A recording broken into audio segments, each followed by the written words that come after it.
नमस्ते। सुंदरी उत्तमचंदाणी सिंधी साहित्य जी बर्ख लेखिका, कहाणीकार, सुठी नावेल नवीस, बढ़िया कवियत्री।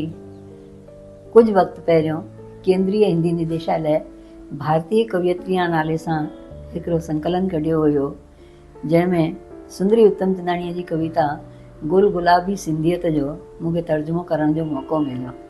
कविता ॾाढी सिधी सरल ऐं दिलि खे छुईंदड़ हुई, जेका पंहिंजी भाषा, पंहिंजी जाति, पंहिंजे साहित्य सां हुननि जे लगाव खे बयानु करे रही हुई। कुझु वक़्त खां पोइ समकालीन सिंधी कहानियां नाले सां साहित्य अकेडमी हिकिड़ो मजमूओ कढियो हुयो, जंहिंमें मूंखे उन्हनि जी 2 आखाणियूं भूरी मूंखे ॾाढी पसंदि आहे, छाकाणि जो भूरी विरांगे खां पोइ जेके मुश्किल हालात सिंधियुनि बर्दाश्त कया, उनमें हिकिड़ी अहिड़ी ख़ुददार ख़ूबसूरत औरत जी आखाणी आहे, जेका कंहिं बि क़ीमत ते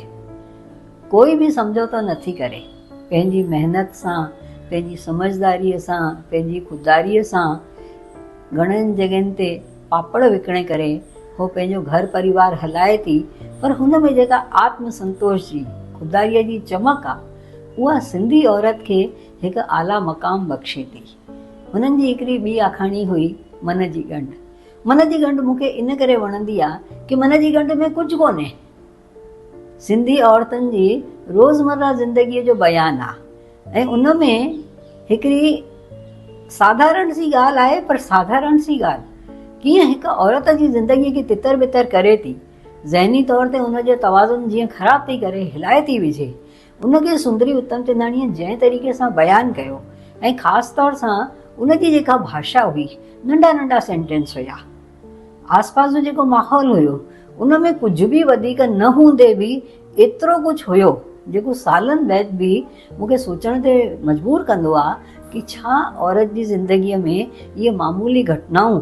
एतिरो वॾो रोल प्ले कंदियूं आहिनि कि तमामु शयूं हिलाए विझनि, हुनजी ज़िंदगी, हुनजी सोच, सभु कुझु दांव ते लॻी वञे। सुंदरी उत्तमचंदाणीअ जेका सभिनीनि खां वॾी खूबी आहे, जेका मूंखे वणंदी आहे, हिकु हुनजी भाषा, हुनजी जेका ॿोली आहे, एतिरी सिधी सरल छुईंदड़ आहे, ऐं जेके सेंटेंस आहिनि, नंढा नंढा सेंटेंस आहिनि, जेके ॾाढी डिघी, ॾाढी वॾी ॻाल्हि चवंदा आहिनि, ऐं माण्हूअ जे दिलि ते अहिड़ो असरु कंदा आहिनि कि सालनि बैदि बि माण्हू उन्हनि खे भुलिजी न सघंदो आहे। उहो पोइ जो भूरी आखाणी हुजे, मन जी ॻंढ हुजे, कुझु बि चओ, कोई बि लेखक हिकु कामयाबु असरदार लेखक तॾहिं थो बणिजे जॾहिं हू जेको कुझु कलम बंदि थो करे,